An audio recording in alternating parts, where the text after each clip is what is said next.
warbaahinta maxalliga ayaa booqatay deegaanka Badweyn oo ay saameyn xooggan ku yeelatay abaarta ba'an ka jirta gobolada bariga Somaliland gaar ahaan gobolka Saraar. Sidoo kale deegaankaasi waxaa ka samaysmay kaamam aad u tiro badan oo ay nafta kula soo eerteen dadkii xoolo dhaqatada ahaa ee ay xoolahoogii ka faramarojisay abaarta ba'an ka jirta gobolada bariga Somaliland iyo gaar ahaanba gobolka Saraar. Waana kuwan iyagoo nooga warramaya xaaladooda nololeed. haddaanu nahay dadka qaxoontiga ah ee waxaan ku yiri xoolii ka baxeen ee biyaha Badweyn ku soo eertay ee ku soo hoyday tuulada Badweyn waxaanu nahay dad maata ah waxaan ku yiri xoolana aan la soo gelin waxaan ku yiri caruurihii iyo maatadii ayaanu halka ku nimi caruurihii iyo maatadii aad iyo aad ayaanu u tabcaansanahay wax taakula oo dawlad nooga yimaada ama hay'ad nooga yimaada ama meel kale nooga yimaada midna ma aanan hayno waxaan nahay dadkii Badweyn degaankii Badweyn baanu nahay dadkii abaaru heleen baanu nahay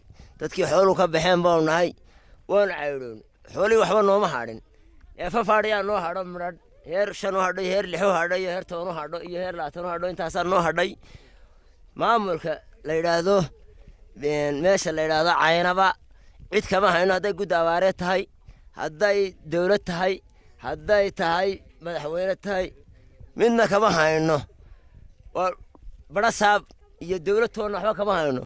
السلام عليكم ورحمة الله وبركاته. أهلا يدي إندو وربعدام ور إندا دامة. وحنا هالكن كجاه لنا ذات كان مرحلة دو أبارد. أي ماشي نسوق أنت مد هروق النورايا مد كسوق حيبة ماشي وكل نورايا حوالك كويستبه. مرحلة دانا إلهي بعسى وجلا بهر تكسر يلا هنا كسر. سيغني يغفر الرحيمه. أنت وعر رعدة. gobolka Saraar la yiraahdo ayuu ka tirsan tahay Badweyn